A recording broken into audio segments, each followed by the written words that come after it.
بسم اللہ الرحمن الرحیم۔ السلام علیکم ناظرین، اسلامی تاریخ کے ہیرو سلطان محمود غزنوی کے سلسلے کی آج 14ویں قسط ہے۔ سلطان محمود غزنوی اور خاندان غزنویہ۔ یہ دیکھ کر سلطان محمود غزنوی باغ ہو گیا، 2 ٹکڑے اس کے مدینہ شریف بھیجے، 2 غزنی کو بھجوائے، جن میں سے ایک جامع مسجد میں اور ایک دیوان عام کے دروازہ پر ڈال دیا۔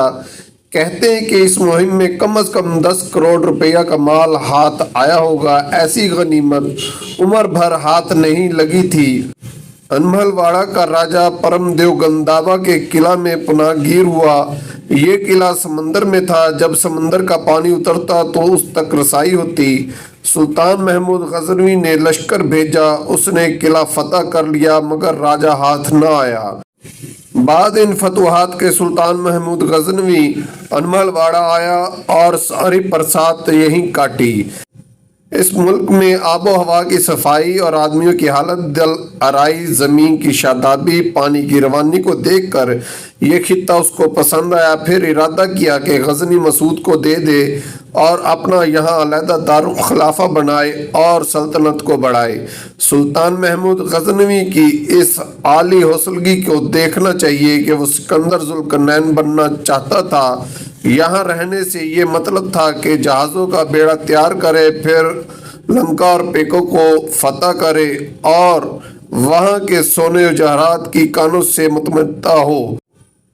غرض ان خیالات سے یہاں رہ جانے کا ارادہ کیا تھا، مگر اس کے مشیروں نے اسے ڈھیلا کر دیا۔ انہوں نے عرض کی کہ خراسان کا کس محنت اور جانکاہی سے صاف کیا، اس کو چھوڑنا اور گجرات کو دارالسلطنت مقرر کرنا مصلحت ملکی نہیں ہے۔ اس بات کو سلطان نے مان لیا اور مراجعت کا ارادہ کیا۔ سلطان نے فرمایا کہ کسی ایسے شخص کو منتخب کرو جس کو یہاں مملکت اور حکومت سپرد کر دی جائے۔ بہت امیروں نے آپس میں مشورہ کیا اور عرض کیا کہ اس ملک بھر میں ہمارے آنے کا اتفاق نہ ہوگا، یہاں کے کسی شخص کو حاکم مقرر کرنا چاہیے۔ ابالیان سومناتھ سے اس معاملہ میں کچھ گفتگو ہوئی۔ انہوں نے کہا کہ سب سے اچھا حسب و نسب اس ملک میں داب شلیموں کا ہے اور ان میں سے ایک شخص یہاں ریاضت میں مشغول ہے۔ اگر اس کو یہاں کی سلطنت عنایت کی جائے تو بہتر ہے۔ بعض نے کہا کہ یہ دبشیلم بڑا تند خو ہے، یہ ریاضت اس کی عصمت بی بی ازب چادری ہے۔ جب اس کو لڑائی جھگڑے سے ملک ہاتھ نہ آیا تو یہ سانگ بھرا ایک دبشیلم ہے، وہ بہت عاقل و دانا ہے، دربار حاکم بھی ہے، سب اس کی بات مانتے ہیں۔ اگر سلطان کے اس کے نام کا فرمان بھیجے تو وہ آنکھوں سے حاضر ہو، وہ یہاں خوب راج کرے گا اور آپ کا خراج باج ادا کرتا رہے گا۔ سلطان نے ارشاد فرمایا کہ کسی ملک کے حاکم کو یہاں بلا کر راجہ بنانا مناسب نہیں۔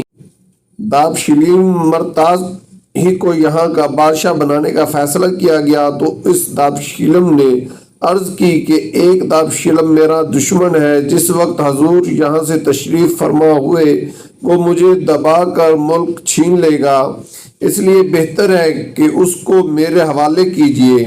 سلطان نے اس دابشیلم کا ملک لے لیا۔ پہلے یہاں دستور تھا کہ بادشاہ کو مارا نہیں کرتے تھے، بلکہ اپنے تخت کے نیچے نہایت تنگ و تاریک گھر بناتے اور اس کے اندر ایک سوراخ رکھتے، اس میں دانہ پانی اندر جاتا اور راجاؤں کو قید کر دیتے تھے۔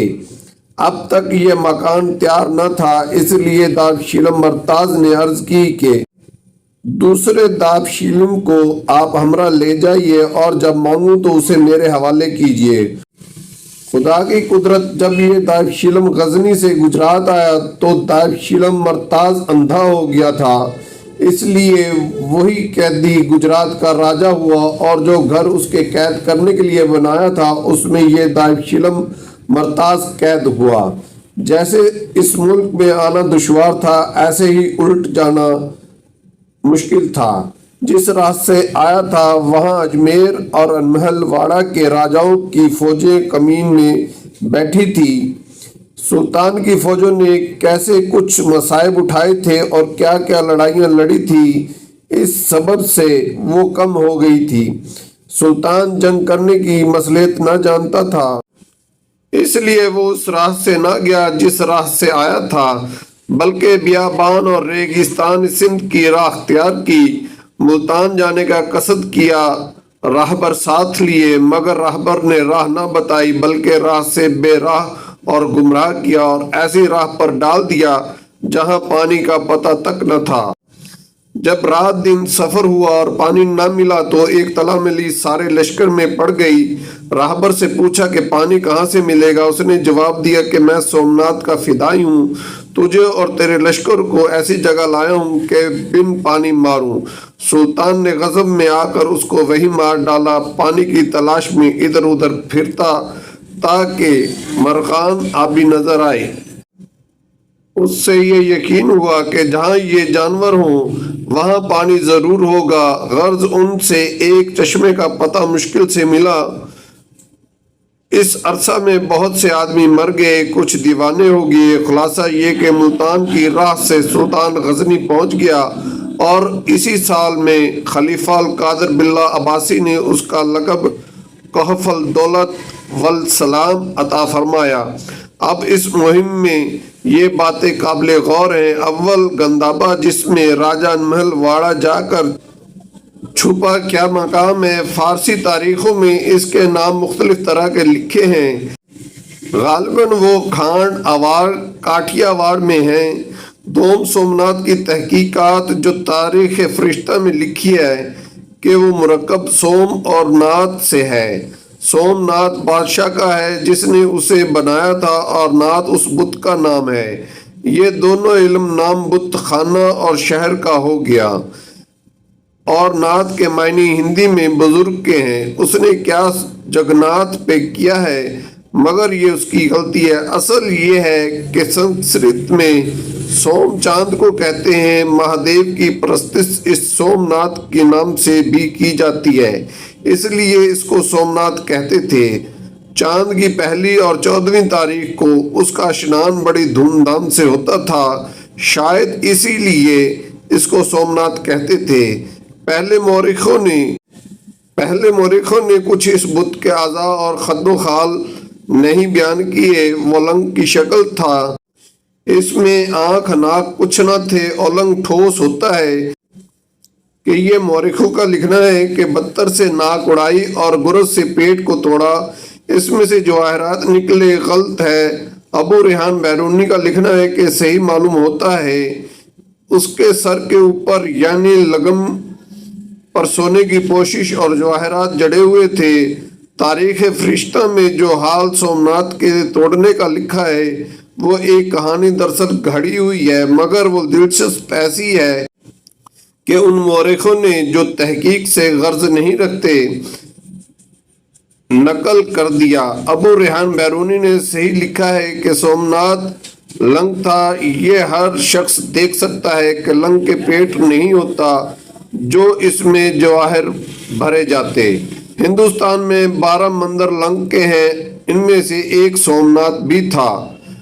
فارسی تاریخوں میں سومناتھ کے پیٹ سے جواہر نکلنے کی کہانی لکھی جاتی ہے، انگریزی تاریخوں میں اس سے زیادہ بیہودہ یہ کہانی گھڑی جاتی ہے کہ سومناتھ کا دروازہ غزنی محمود غزنوی لے گیا تھا، جس کو 1842 عیسوی میں انگریز سرکار بڑی دھوم سے غزنی سے شمالی ممالک میں لائی اور اس کو اپنا فتح کا نشان بنایا۔ ان تکالیف کے بعد بھی سلطان محمود غزنوی کو چین نصیب نہ ہوا، اسے ایک دفعہ ہندوستان پھر آنا پڑا۔ سومناتھ سے جب واپس آیا تھا تو سپاہ سلطان محمود غزنوی کے تکالیف، رسیاں اور مزاحم جوت کے جاٹ ہوئے تھے۔ وہ بہت سی فوج لے کر ملتان کی طرف گیا اور ایک بیڑا جو 1400 کشتیوں کا بنوایا، ہر کشتی میں 3 شاخیں آہنی لگائیں، وہ ادھر ادھر اور ایک پیشانی پر، غرض یہ کشتیاں ایک ایسی بنی کہ جو کوئی ان کے سامنے آئے وہ ٹکڑے ٹکڑے ہو جائے۔ ہر کشتی میں 30 تیر انداز تھے، ان کے پاس تیر، لفظ اور کارود موجود تھے۔ اس بیڑا میں سوار ہو کر جاٹوں پر حملہ کیا۔ جاٹوں نے اس بیڑا کی خبر پا کر ان جزیروں میں پناہ لی جن میں دشمنوں کے حملوں سے بچنا آسان تھا۔ جاٹوں نے بھی بعض کہتے ہیں کہ 4000 اور بعض کہتے ہیں کہ 8000 کشتیاں تیار کروائی، خود مسلح ہو کر ان میں مسلمانوں سے لڑنے کے لیے آمادہ ہوئے۔ اب یہ دونوں بڑے آپس میں خوب لڑے۔ جاٹوں کی کشتی جو سلطان محمود غزنوی کی کشتی پاس آتی تھی وہ ان آہنی شاخوں سے پاش پاش ہو جاتی تھی۔ بہت سے جاٹ ڈوب کر مر گئے اور بہت تلواروں کے نیچے آ گئے۔ اب فوج سلطانی وہاں پہنچی جہاں جاٹوں کے اہل و عیال چھپے تھے۔ اس نے ان سب کو قید کر لیا۔ اس فتح کے بعد سلطان محمود غزنوی نے غزنی کو مراجعت کی۔ اب محققین تاریخ میں شبہ نہیں کرتے کہ سلطان محمود غزنوی جاٹوں سے لڑنے آیا، کیونکہ لاہور کی سلطنت بگڑنے پہ یہ جاٹ ضرور متمرد ہو گئے ہوں گے اور ضرور پکڑ کر لوٹ مار شروع کی ہوگی۔ بلکہ ایک فقرہ کامل التاریخ میں یہ لکھا ہے کہ مسلمانوں کی ریاست منصورہ پر جاٹوں نے حملہ کیا اور وہاں کے رئیس کو اپنے مذہب سے منحرف ہونے پر مجبور کیا۔ یہ تحقیق نہیں معلوم ہوتی ہے کہ ملتان کے پاس پہاڑوں میں وہ کہاں سے کہاں تک پھیلے ہوئے تھے۔ غالباً نمکسار پہاڑوں کے سلسلہ ان کا لمحجہ ماوا ہوگا۔ جن جاٹوں نے سلطان محمود غزنوی کا مقابلہ کیا تھا وہ شمالی مشرق میں زیادہ پھیل گئے ہوں گے، جس سے ان کا صاحب قوت ہونا معلوم ہوتا ہے۔ محققین اس بیڑا میں شاخسانے لگاتے ہیں۔ کوئی کہتا ہے کہ دریا ایسے وسیع نہ تھا کہ اس میں یہ بڑے سما سکتے ہوں۔ کوئی کہتا ہے کہ اس قدر کشتیوں کا جمع ہونا ممکن نہ تھا۔ ایک بڑا اعتراض یہ کرتے ہیں کہ سلطان محمود غزنوی نے گجرات سے مراجعت میں سختیاں و مصیبتیں اٹھائیں، اس نے دریائے سندھ سے کیوں فائدہ نہ اٹھایا؟ اگر وہ ایسا بیڑا بنا سکتا تھا تو ضرور وہ مصائب کے دور کرنے کے لیے ایسا بناتا۔ یہ بھی نہ تھا کہ وہ اس راہ سے ناشنا تھا۔ محمد بن قاسم کی مہمات سے اور افغانوں کی قربت سے ضرور اس کو اطلاع ہوگی۔ ناظرین، ابھی یہ سلسلہ جاری ہے، امید ہے آپ یہ سلسلہ دیکھتے رہیں گے۔ آئندہ ویڈیوز دیکھنے کے لیے چینل سبسکرائب کر دیں۔ شکریہ۔